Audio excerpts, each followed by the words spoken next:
Nature is made possible by public television stations, your gas company, and the gas industry, whose respect for nature and the environment is reflected in the underwriting of this series.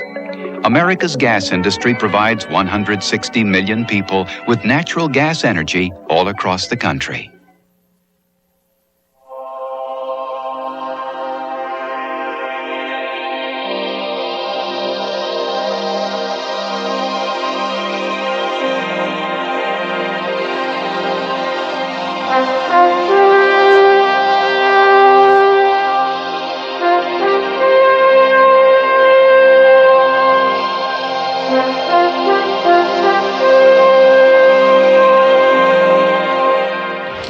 It would be impossible to overestimate the impact of this one book. Not only did the theory of evolution through natural selection revolutionize the natural sciences, it changed forever the way man viewed his own position in the natural world. Hi, I'm George Page for Nature, and this week we return to the Galapagos Islands, where Charles Darwin made the observations which inspired the theories he put down in this book in 1859. Although widely accepted by scientists, it is one of the most controversial books ever written. And to this day, there are those who consider it a work of the devil. In it, Darwin says that man is just one remarkable species in a world of related and equally remarkable species. That there is a kinship among all the living creatures on Earth, including man. Darwin's discovery was possible because the isolation of the Galapagos Islands highlights the play of evolutionary forces. They've been called a living showcase of evolution. Hundreds of miles of ocean separate them from the nearest landmass. And although on the equator, they're surrounded by cold polar currents, which isolate the islands even from each other. Our film this time is about those animals that live under and beside the violent Galapagos surf, and nowhere else on Earth. And thanks to the latest techniques of underwater photography, we will see things that Darwin never saw.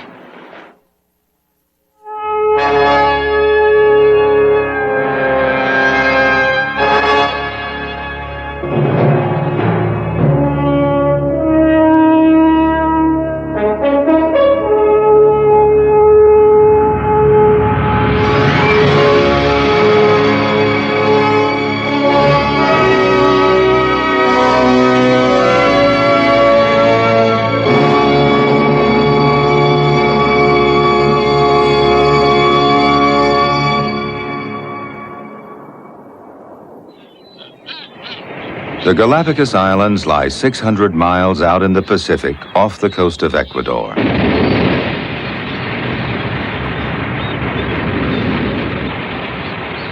They have various unofficial names, including Darwin's Islands and the Enchanted Isles, because the old-time navigators had great difficulty in finding them.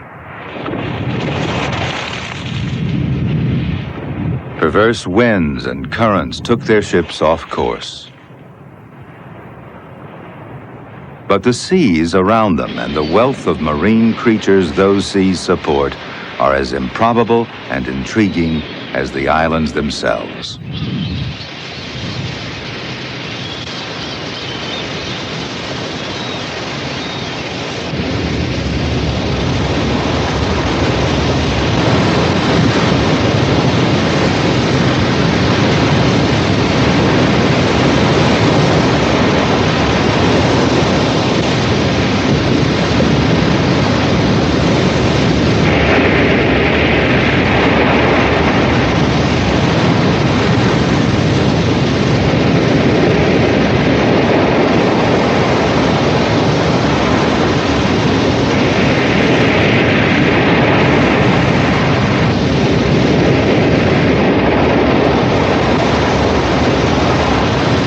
The boobies' dive parts a silver curtain of small fish. Even though the islands lie right on the equator, there's very little coral here. The water's too cold. The seabed consists of jumbled volcanic lava. The water, chilly by tropical standards, is rich in nutrients. The currents that bring this food are complex and can't always be relied on to deliver it. When they flow normally, The waters are a seething mass of fish, though conditions can vary, even from island to island. Amberjacks, hunters of the inshore waters. This strange-looking creature is a bump-headed parrotfish.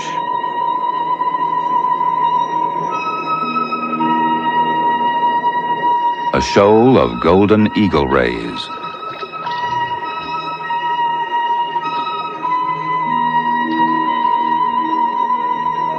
A stingray. And a giant manta ray.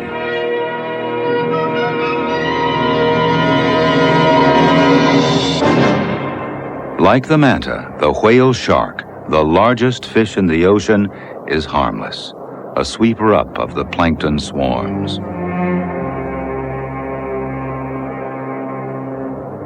This one is more than 35 feet long. Nor is there any shortage of the more lethal species of sharks. 10-foot hammerheads are almost as common as the shoals of fish they prey upon.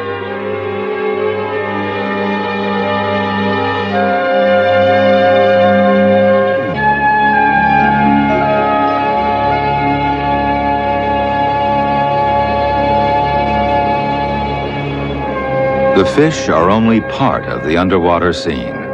Green turtles are endangered almost everywhere else in the world's oceans. In the Galapagos, they abound.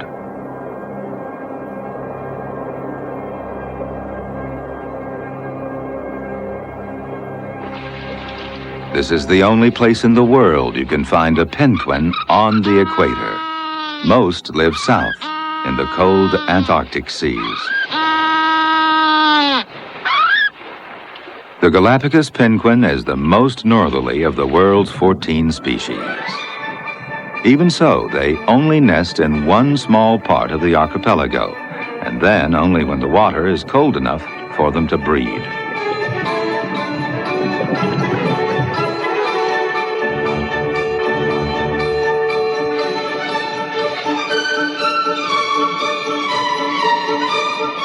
This is the only place, too, where you can meet a large lizard swimming beneath the surface of the sea, the Galapagos marine iguana.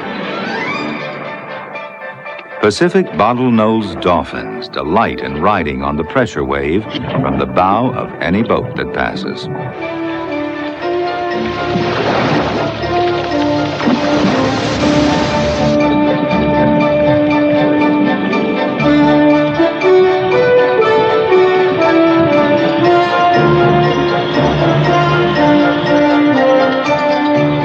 Dolphins are common enough, but not a school of more than 30 sperm whales.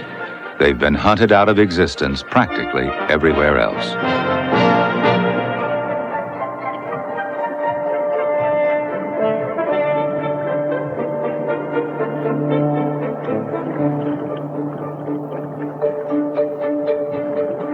Galapagos sea lions.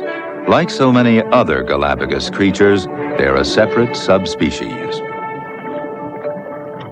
The wealth of marine life in the Galapagos depends on a coincidence of currents and geography.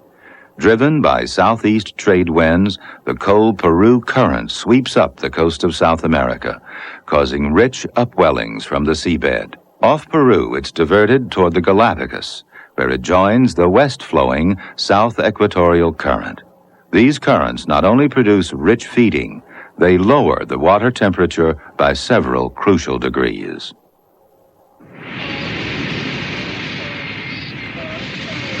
The shoreline and inshore waters of this comparatively cold, often turbulent sea harbor a wonderfully diverse menagerie.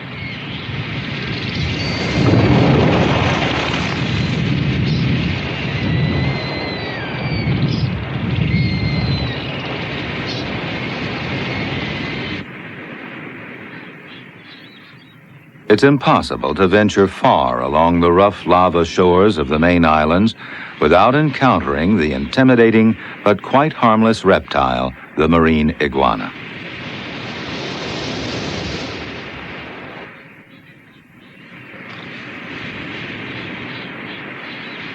The only marine lizard in the world, it's thought to have descended, along with the Galapagos land iguana, from a common lizard ancestor that reached the islands from the mainland hundreds of thousands of years ago. It has brilliantly adapted to life on the shoreline.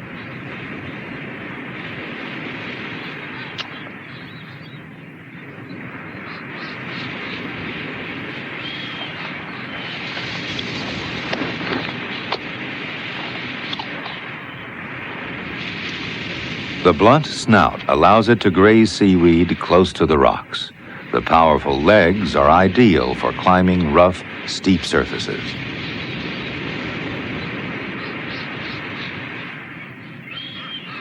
Their somewhat demonic appearance led Darwin to refer to these lizards as imps of darkness. The dragon-like crest serves to intimidate rival iguanas.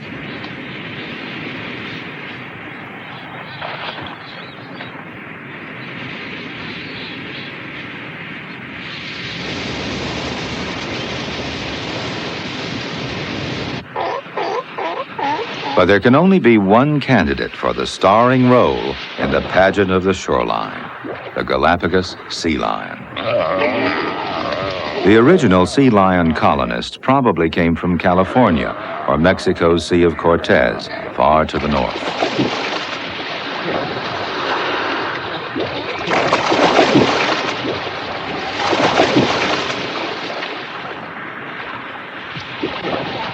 All sea lions are playful, but the Galapagos subspecies is especially so. Like most other wildlife in the Enchanted Isles, they're incredibly tame, both on shore and beneath the surface.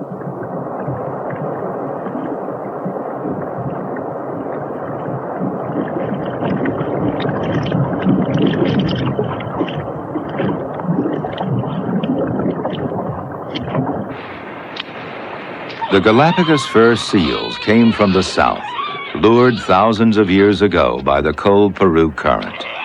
In the early part of this century, they were almost hunted out of existence for their thick underfur. Their recovery began in the 1930s. Today, there are between 30 and 40,000 of them in the islands.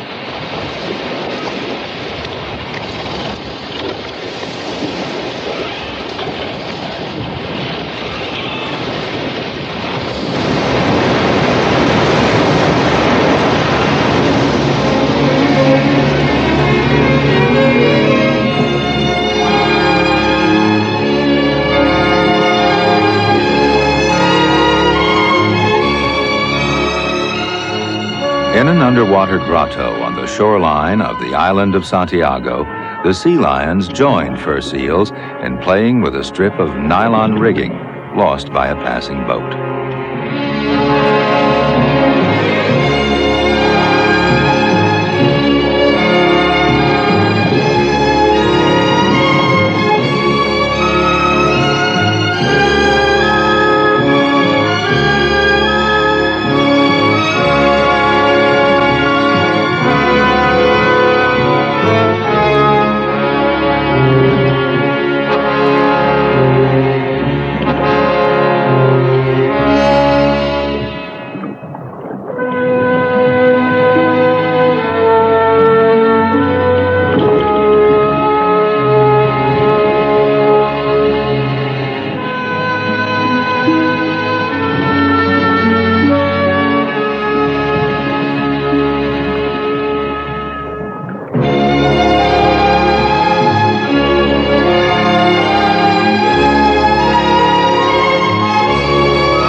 And after swimming, a period of relaxation, often enjoyed afloat, using upraised flippers both as sails and rudders.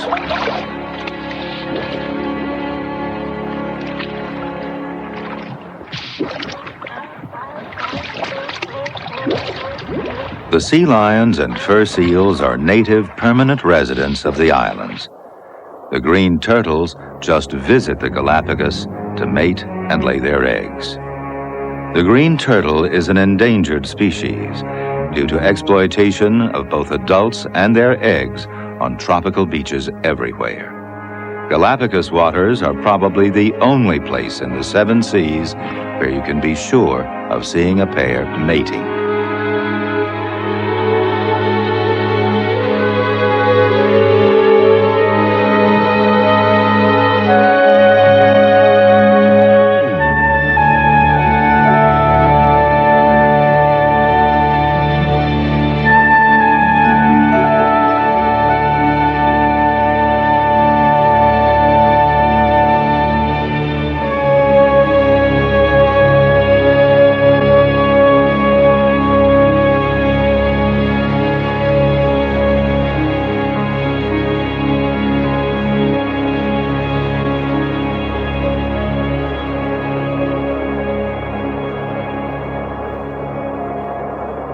Not all courtship is as serene as this.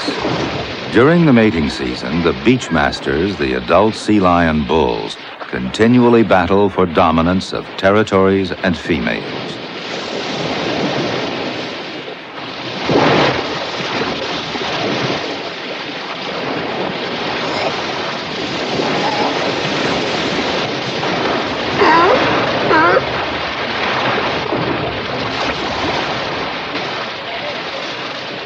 No single beachmaster keeps control of his territory for more than 2 weeks or so.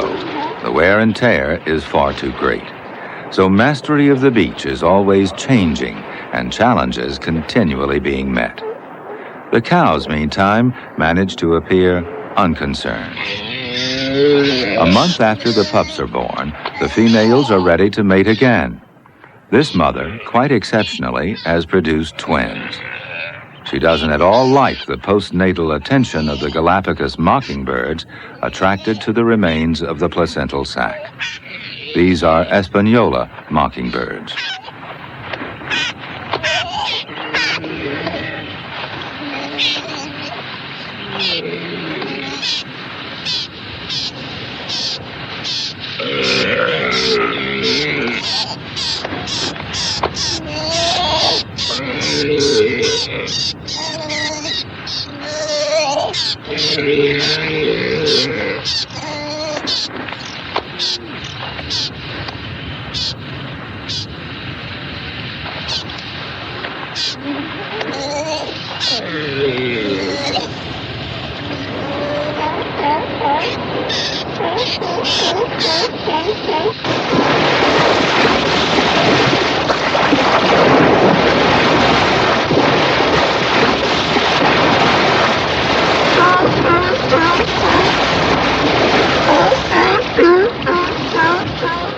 The beachmaster is challenged by the younger bull on the right, but with weight, age, and experience on his side, the beachmaster prevails. Later on, when he's more exhausted, the younger bull will have a better chance of taking over his territory.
For the moment, peace returns to the sea lion beach.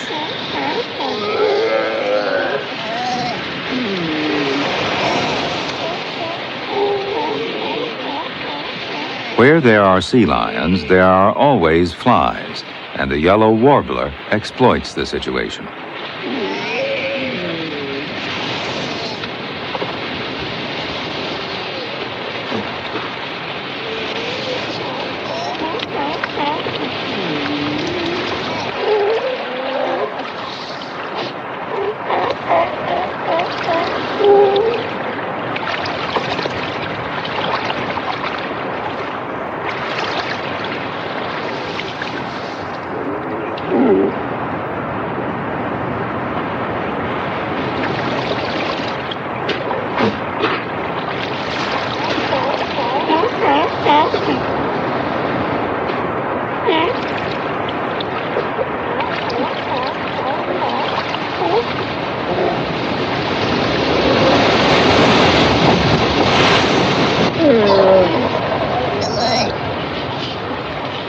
A mother takes her newborn pup, still trailing its placental sac, to the water for the first time.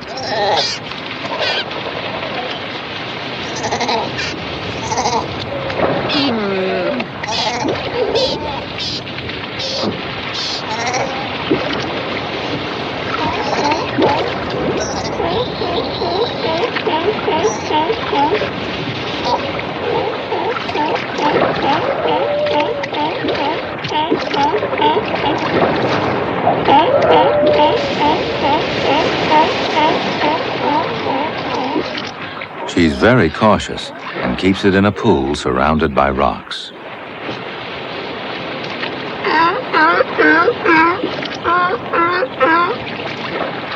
Sharks are always on the lookout for unguarded sea lion pups and will swim within a few feet of the shore to grab them.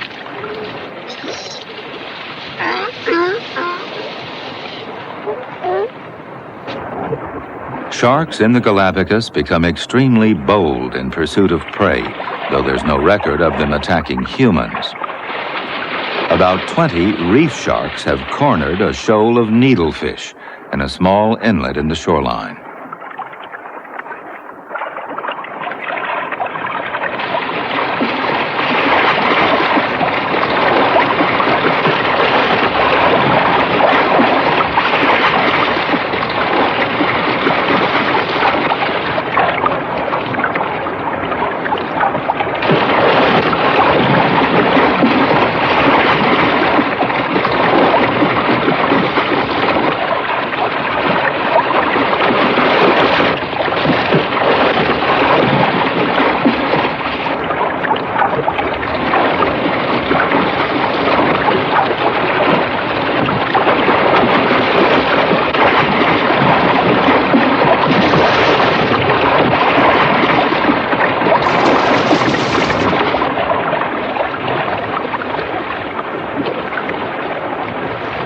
One needlefish leaps out of the shark's jaws only to find itself drowning in air. It wriggles back to the water to take its chance there again.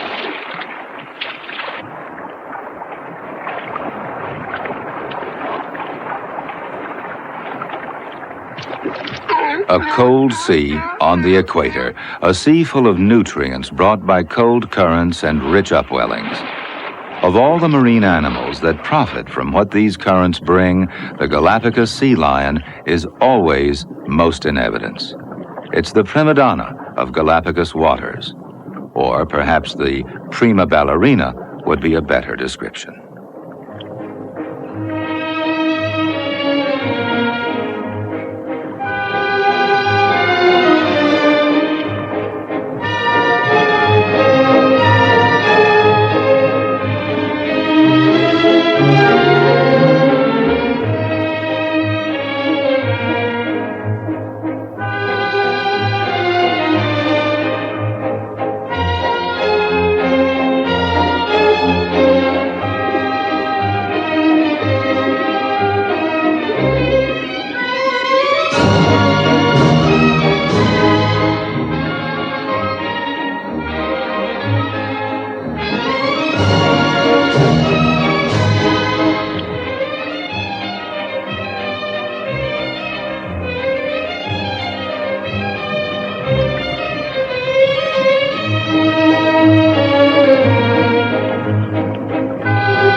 The abundance of life dependent on these cold equatorial waters doesn't stop at the water's edge. The rocky shores of the Galapagos are home to yet another cast of strange characters. Practically the entire world population of 1,000 to 2,000 Galapagos flightless cormorants lives here, around the narrow Bolivar Channel between the islands of Isabella and Fernandina. The strait provides the cold, shallow, food-rich waters and sheltered landing places which the cormorant needs. This strange bird was not discovered until 1896.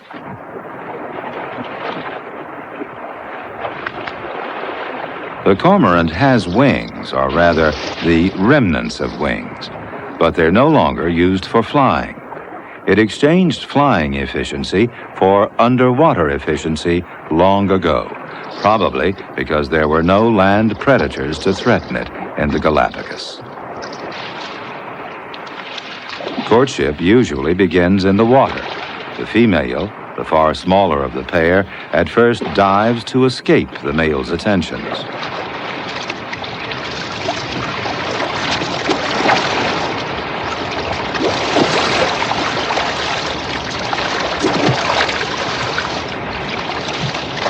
A pair sometimes keeps up this ritual for over an hour.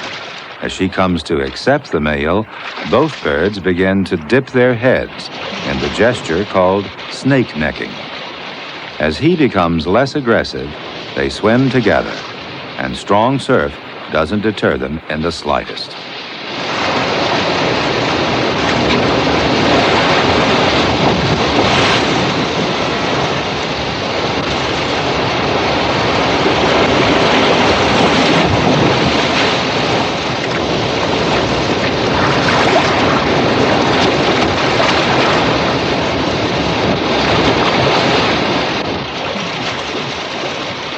Eventually, one bird, usually the male, leads the way ashore to continue the circling dance close to a nesting site.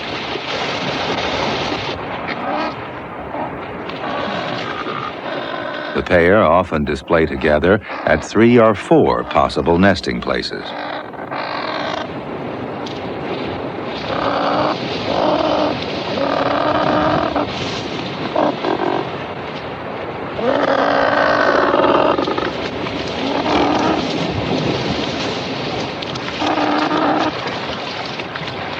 Circling on shore sometimes leads to an even longer and more complicated aquatic dance routine.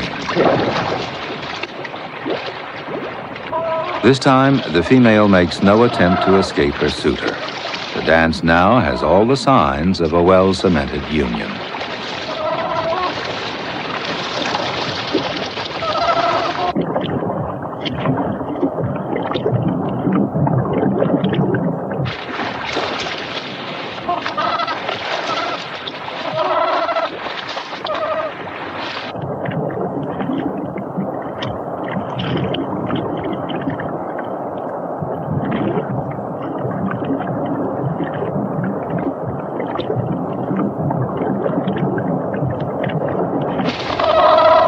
Evidence of advanced courtship is that they now perform not only the snake neck, but a throwback of the head and bow.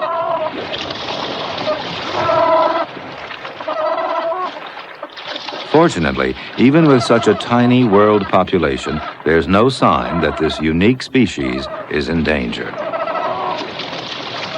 The courting couple waddles out of the water at the sort of easy landing place essential to a flightless bird.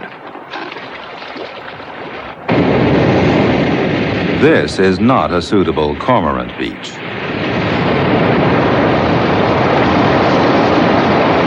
Powerful surf is of no concern to marine iguanas. This one's pink breeding colors match the warm glow of the octopus nearby. The iguanas are grazing between the tides. They're no danger to the octopus, quietly expelling water from its siphon. Eventually, the octopus decides to move away and submerge.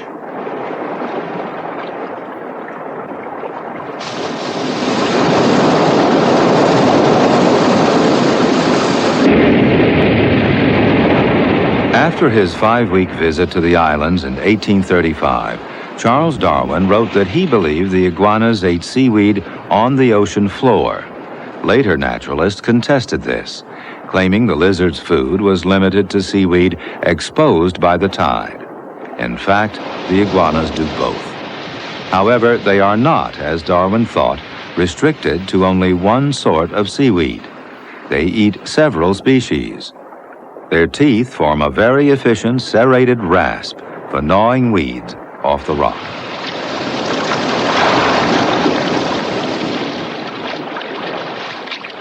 Who Sally Lightfoot was, no one these days seems to know. One theory is that she was a Jamaican dancer who gave her name to these red shore crabs.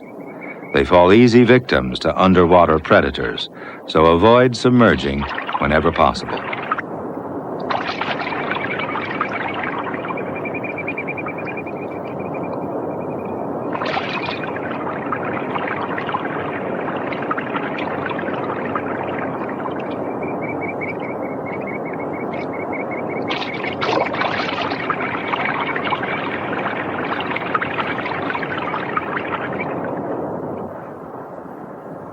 Like the marine iguanas, they abound on practically every island in the group.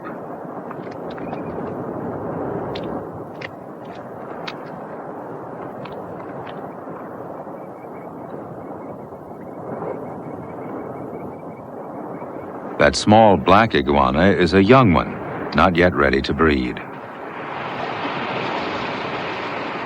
The Sally Lightfoot's main enemies on the shoreline are the night herons and lava herons. This lava heron waited until it spotted a soft crab that had just shed its shell.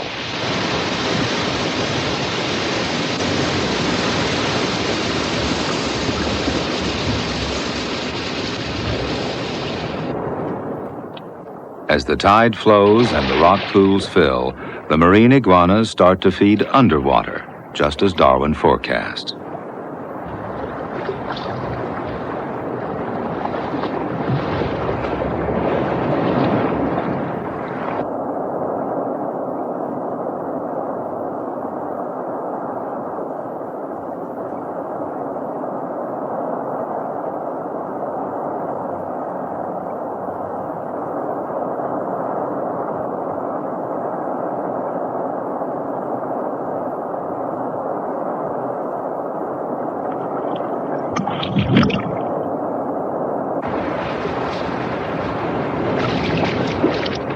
Adult iguanas have been observed grazing as much as half a mile offshore. The smaller ones stay closer to the tide line.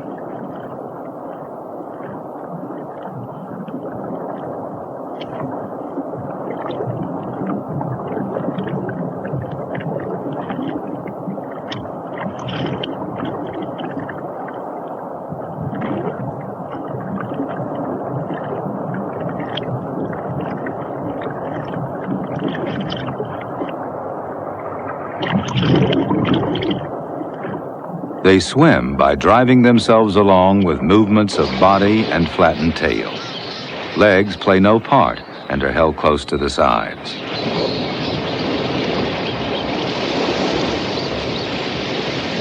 The powerful legs come into their own when hauling out on lava rocks in running surf. Though they can drink seawater, they must expel surplus salt. They do so by ejecting a fine spray from the nostrils.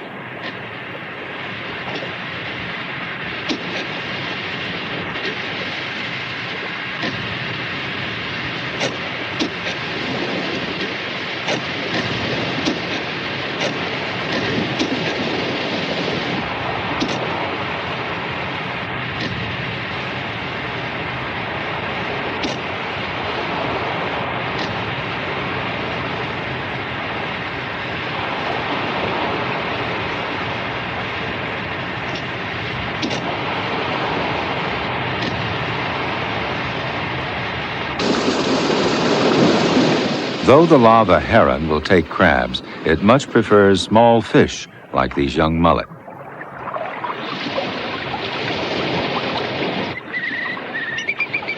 At low tide, pools in the lava rocks are filled with stranded schools of them.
On some islands, there are sandy beaches between the stretches of black lava shoreline.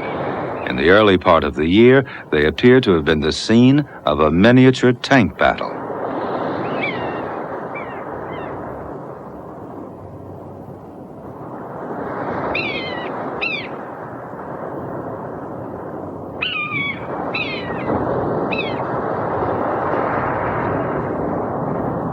The tracks lead to and from the sea. They're made by egg-laying green turtles.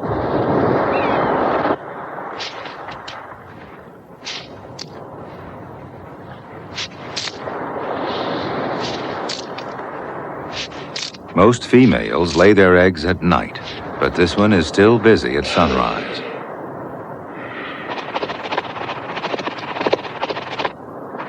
A Galapagos dove mistakes her for a rock.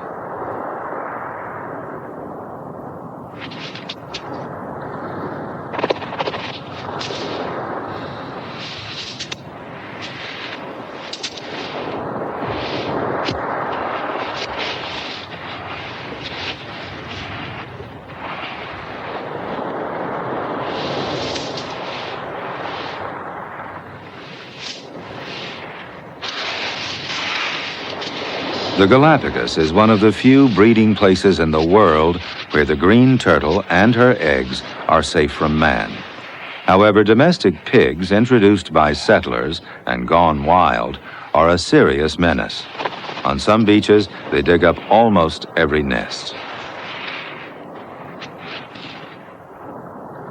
A lava lizard, another Galapagos species, excavates her own nest close to where the turtle has just laid.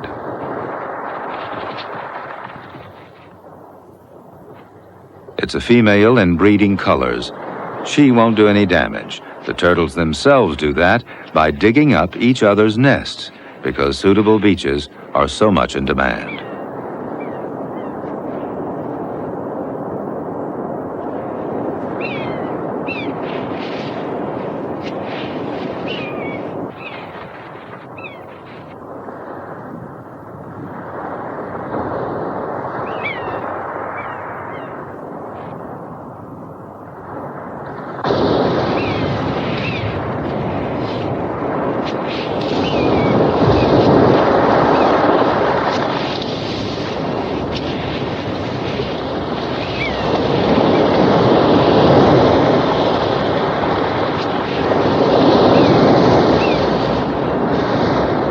At last, the exhausted female reaches the sea.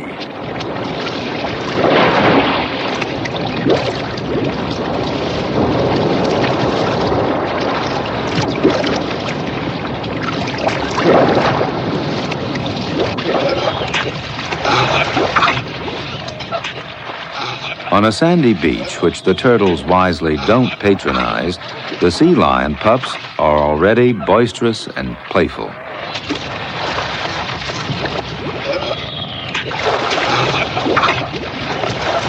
When not chasing each other, they find a variety of playthings.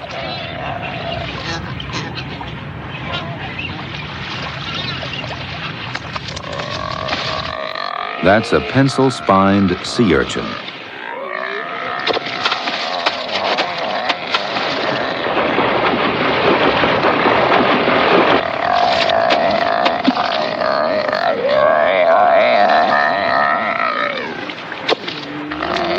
Anything that moves is fair game.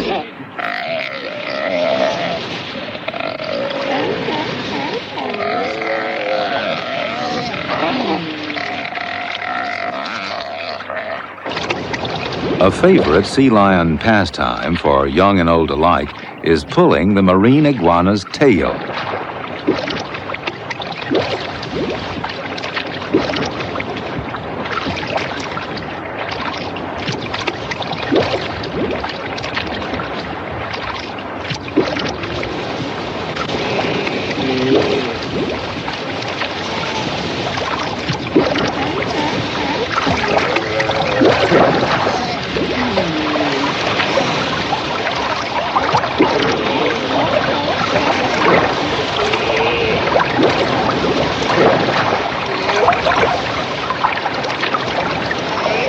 There seems to be nothing aggressive about it. You seldom see an iguana with the tip of its tail chewed off, and sea lions have very sharp teeth.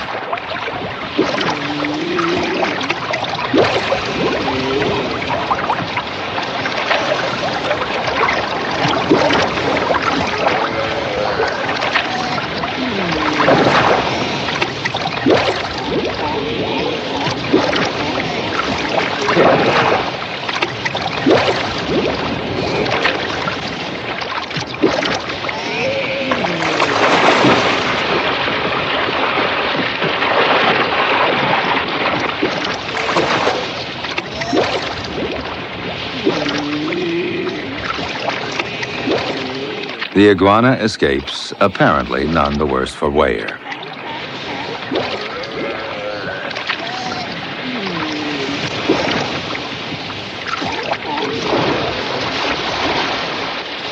Birds come in for a good deal of sea lion teasing too, even birds as big as a brown pelican.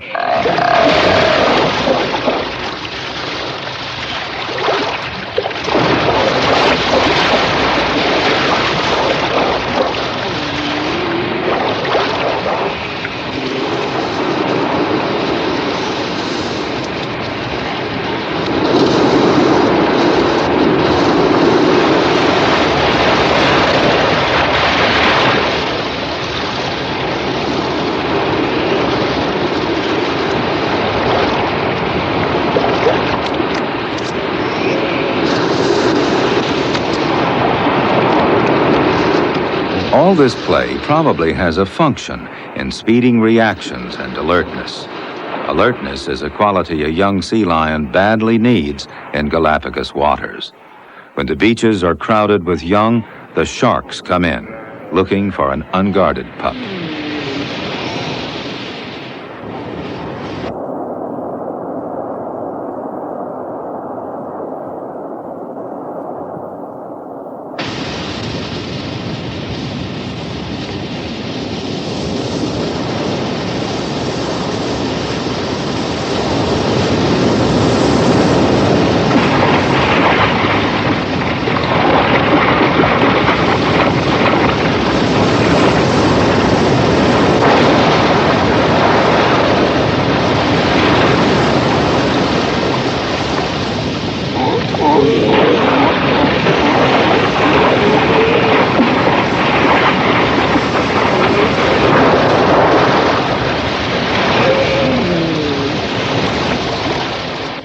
This shark, swimming in only a few feet of water, is quite big enough to seize a pup or take a bite out of an adult.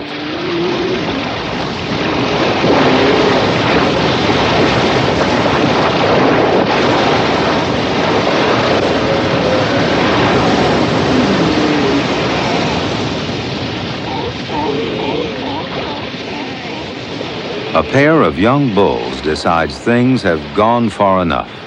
Now there are at least 3 sharks in the shallows.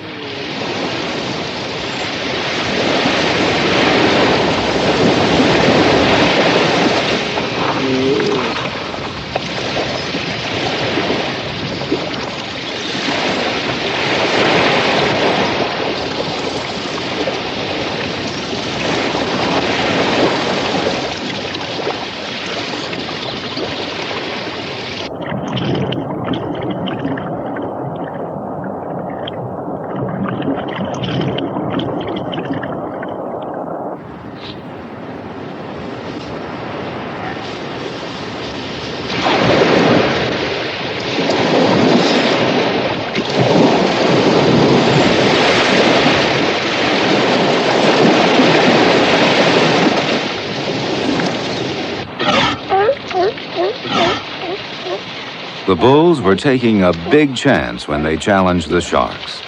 This adult cow's rear flippers were bitten off in a previous shark attack.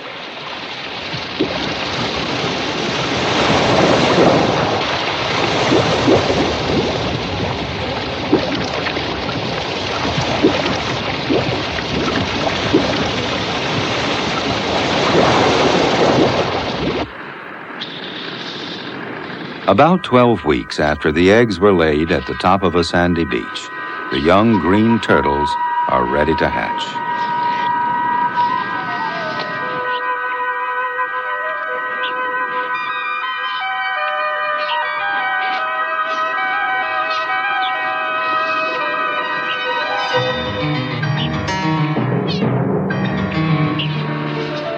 Usually, the young go down to the sea under cover of darkness.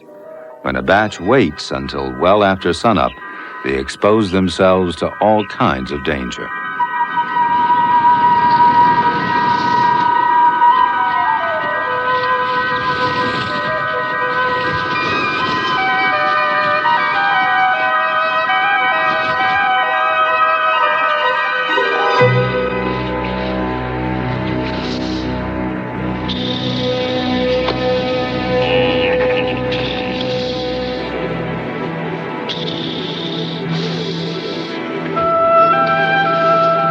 The sleeping sea lions are no threat, but they might as well be a mountain range, blocking the hatchling turtle's path to the sea.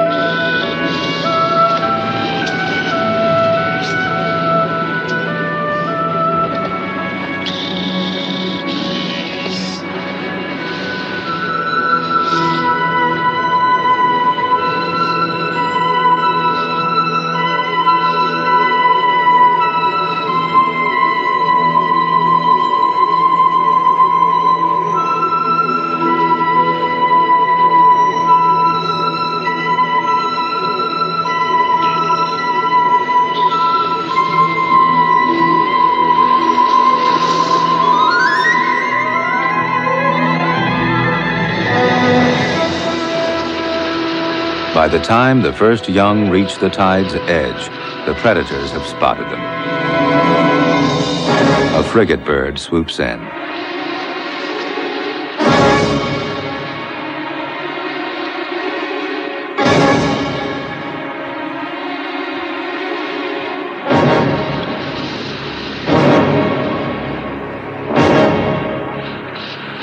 But the next little turtle makes it.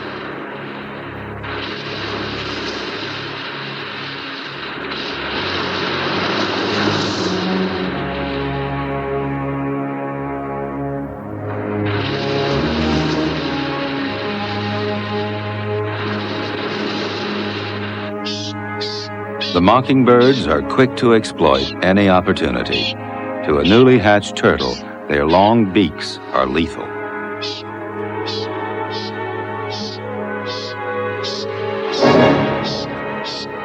A Galapagos hawk is next.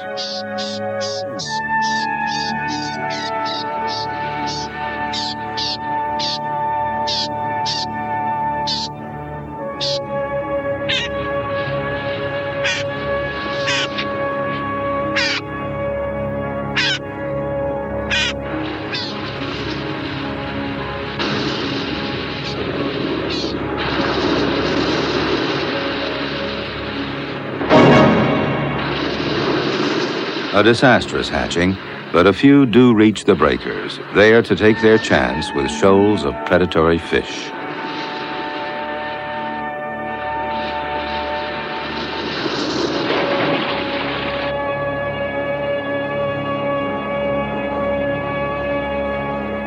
Because the sea temperature is appreciably lower than anywhere else on the equator, the marine life of the Galapagos is unlike that of any other tropical island group. But sea lions everywhere seem determined to make the most of their opportunities to celebrate life. It's hard to imagine a more exhilarating tribute to life's triumph in the Galapagos than an afternoon of body surfing in the rollers off Hispaniola.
Next time, we'll meet those animals that have broken through the isolation of the Galapagos Islands.